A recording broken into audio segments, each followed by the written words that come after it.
আসসালামু আলাইকুম। শীতের আগমনী বার্তায় সবাইকে স্বাগতম। আসলে পিঠা বানানোর ধুমে সবাইকে স্বাগতম। মাইসেল কুকিং আজকে তৈরি করেছে খুবই মজাদার ফিন্নি খিরসার পাটিসাপটার পিঠা। তো শীত আসতে আমরা তো অনেক ধরনের পিঠা তৈরি করি, তার মধ্যে আমার মনে হয় এর চেয়ে মজার পিঠা আর হতে পারে না।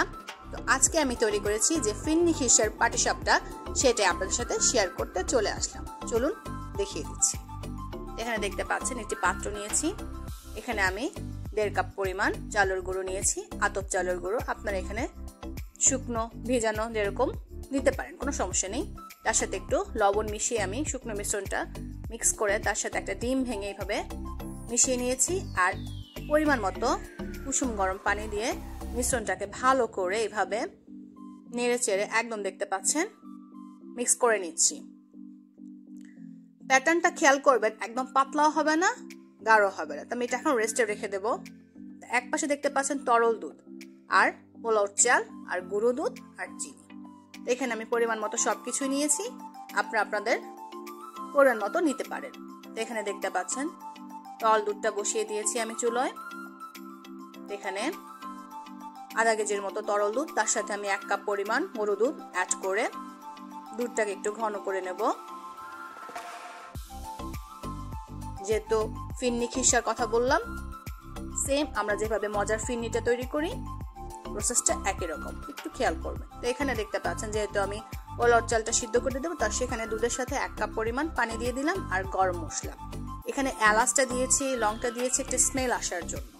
আপনারা না চাইলেও দিতে পারেন, তবে দিলে সুন্দর একটা স্মেল আসবে। আর এখানে পোলাও চাল সুন্দর আমি ধুয়ে ভিজিয়ে রেখেছিলাম, একটু লবণ অ্যাড করলাম এর সাথে। যে কোনো মিষ্টি জিনিসের সাথে একটু লবণটা দিলে মিষ্টিটা আরো অনেকটা মজা লাগে, দেখবেন স্বাদটা অনেকটাই অন্যরকম হয়। তো অনেকক্ষণ এভাবে থাকার পরে চাউলটা দেখতে পাচ্ছেন যে পোলাও চালটা সিদ্ধ এসেছে। আমি গরম মশলাটা উঠিয়ে নিয়েছি। এখন আমি এই ঘুটনি দিয়ে সুন্দর করে ঘুটে নিব। একদমই দেখতে পাচ্ছেন আমার ফিন্নির খিরসার প্যাটার্নটা একদম রেডি। এইদিকে আমি একটা প্যান গরম করে সেখানে এরকম ব্রাশ দিয়ে একটু তেল ব্রাশ করে নিচ্ছি। মুছে নেওয়ার পরে দেখতে পাচ্ছেন আমি যেই গুড়ির প্যাটার্নটা করেছিলাম এভাবে দেওয়ার পরে ছড়িয়ে দিয়েছিলাম। এখন আমি খিরসাটা উপরে দিয়ে দেব। এভাবে দেওয়ার পরে আমি একটু ছড়িয়ে দিচ্ছি।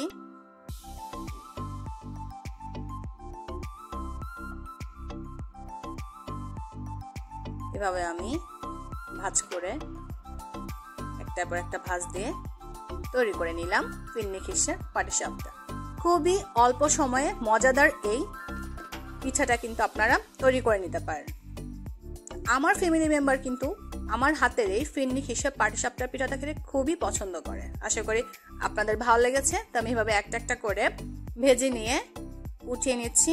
তো তৈরি হয়ে গেল খুবই মজাদার, খুবই ইয়াম্মি এই পিঠার সিজনে খুব ঝটপটে তৈরি করে নিতে পারেন ফিন্নি খিরসার এই পাটিসাপটা পিঠাটি। আশা করি সবার কাছেই আমার এই পাটিসাপটার পিঠা বানানোর প্রসেসটা ভালো লেগেছে। তো যারা এই ভিডিওটা দেখেছেন অবশ্যই পছন্দ হলে একটা লাইক দিয়ে দিবেন, সেই সাথে আমাকে কমেন্টস করে জানাবেন। আর যদি আমার এই মাইসেল কুকিং এর প্রতিটা রেসিপি আপনাদের কাছে ভালো লাগে আর যদি মাইসেল কুকিং কে সাপোর্ট করতে চান, সেজন্য অবশ্যই মাইসেল কুকিং এর চ্যানেলটি সাবস্ক্রাইব করে পাশেই থাকবেন, নতুন নতুন রেসিপি যেন দেখতে পারেন। তো সবাই ভালো থাকবেন। আজ এই পর্যন্তই। আল্লাহ হাফেজ।